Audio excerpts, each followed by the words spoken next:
aka Crazy G from the G Spot with WSUR and NECR, New England Concert Reviews. I'm back at it once again with Mayhem.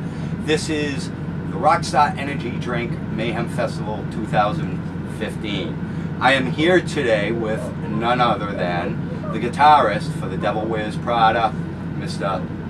Jeremy, I hope I get this right, Depoyster. Yeah, that's it. Awesome. Easy. What's happening, man? How's it going? G-Spot. G-Spot? Is that what you said? Yep. G-Man. Crazy G and the G Spot. Crazy G. Okay. Oh, yeah. So, how's it going? It's good, man.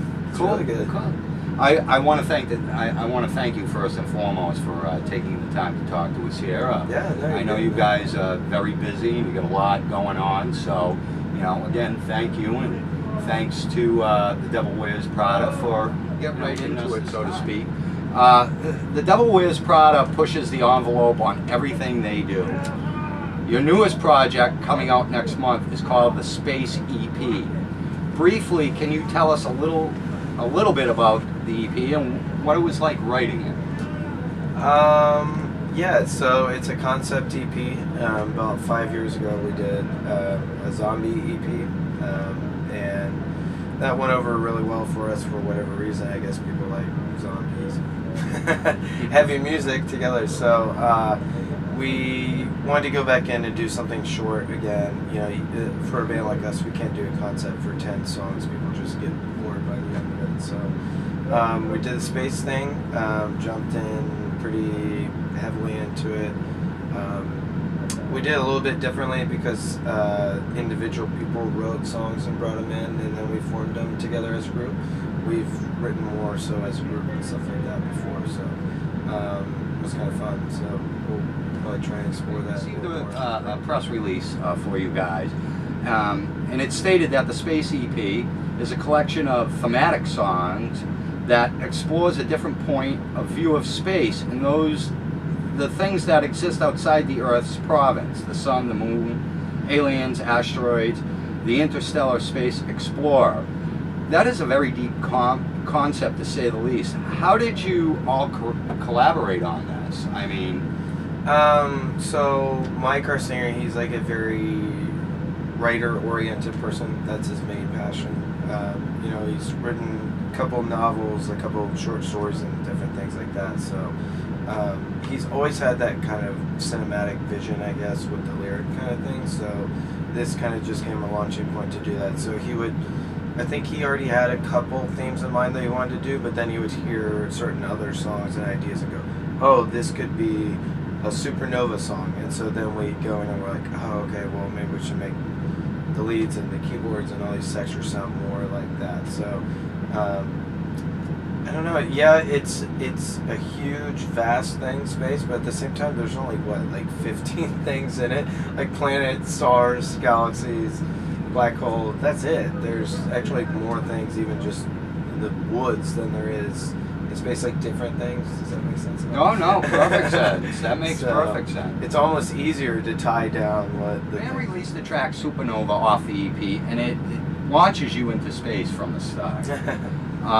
What was the mindset going into this song, and why did you decide to release this particular track first? I don't know why we did this one first. I guess it was just a little bit different than most of the stuff we do. It starts out with a big singing chorus that kind of rings throughout it, and but then it's got some weird like harmonies and stuff that exist in it on guitar and stuff. So I don't know why we chose that one first, but just I guess it's hard to represent. I know this sounds so stupid and cliche. I hate when bands say every song is different, but they are kind of. So we were putting out another single ahead of the record too, called, I don't know if I've said which one of those songs, but that one's like totally different sounding, and some of the other ones like Alien and stuff are more along the metal realm of things. So I don't know, we're just trying to change it up and do different. This 6-track EP sounds and looks to be a definite hit with many. Which track sticks out for you more than the rest, and why?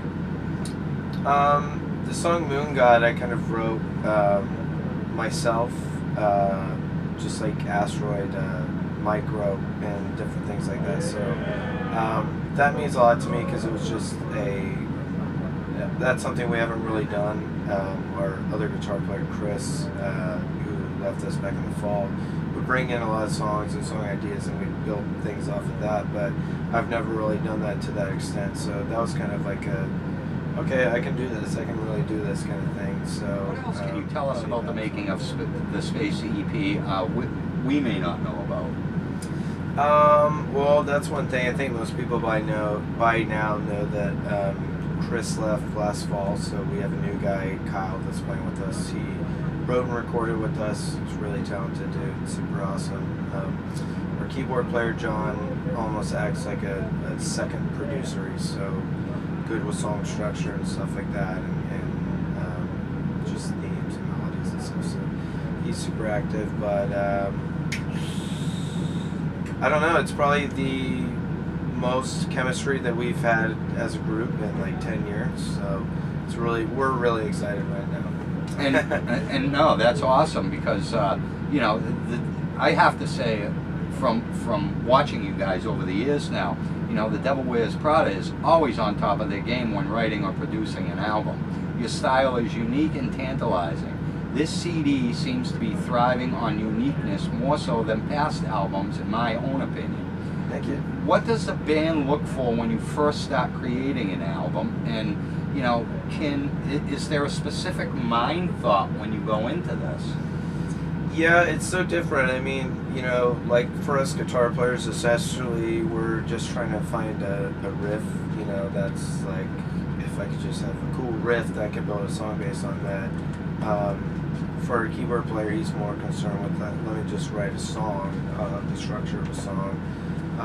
So it's just different, you know, when you have the space theme, you bring a lot of those elements in later after the fact, but I think right away you kind of just go in just thinking about the music. You just need a little riff, something that, you know, you sit there and play for hours, days, whatever, and then something comes in, you're like, wow, that's actually really good. Try to build off that. So we try and keep it simple. We don't look, what would make us huge, what would make us money, we don't do those kind of things. We just write what we want. If it works, good. If not, well, then we have to get a job. So no, and I, you know, I understand that. I mean, I'm not saying all the bands out there do that, but some do that. Oh yeah, unfortunately, totally. You know, they just pump the stuff out. But you guys really, I've noticed, take very particular care with the stuff you put out, and that's not, and that's not to say no other artist doesn't do that either. No. But you know what I mean? It seems like you guys really explore the imagination.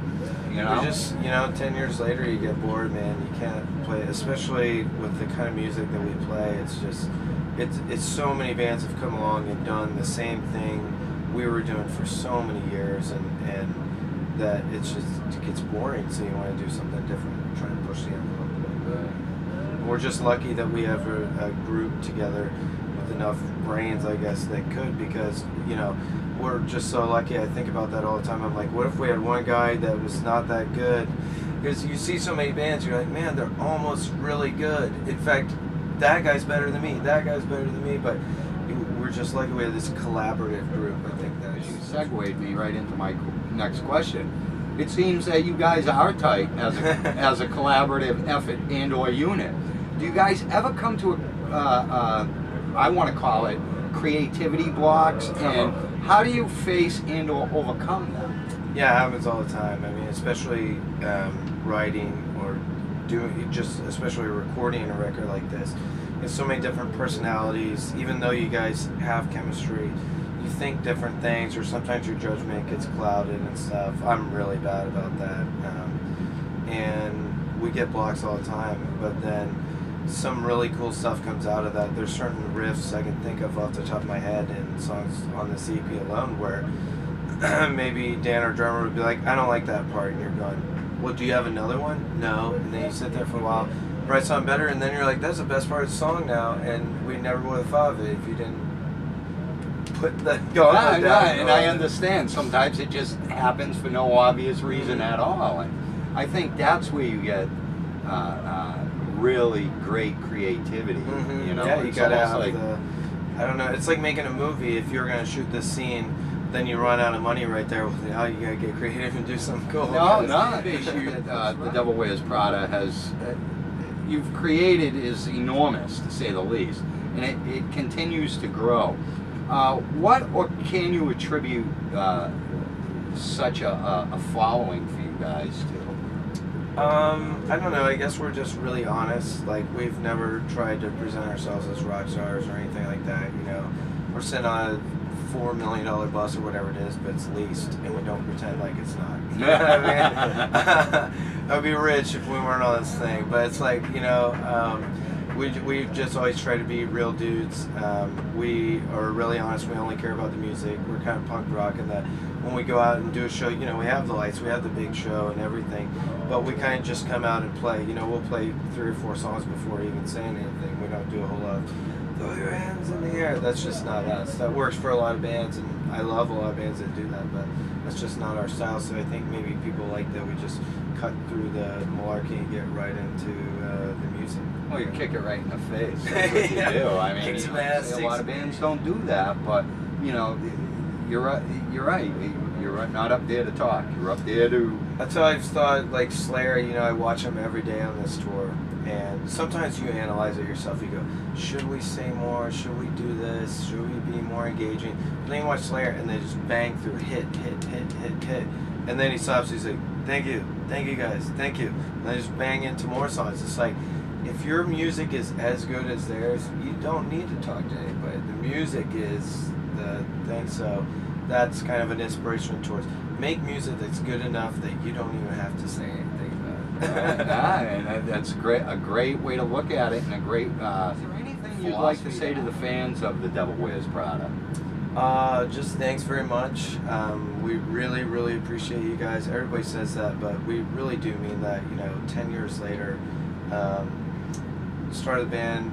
I joined it when I was 17. Now I'm 27. You know, I got bills. I got real life, so I understand what money means. I understand how hard people work to make the money, and then they choose to spend it to come to shows and to buy T-shirts and to buy albums, and that means a lot to us. And so we try and take that seriously and provide something that's actually worth $1 instead of just saying, just give it to me so I can pay my rent and forget about it. You know, I guess we've matured to that degree where we understand that value now, and the fact that you still choose to spend it on us, it means a lot. And you produce a great product too. We try. You know, and that's that is. Hey, it's a buyer's market. If it's not good, they'll stop buying. So I guess it's almost that time, and I just want to ask you one last question.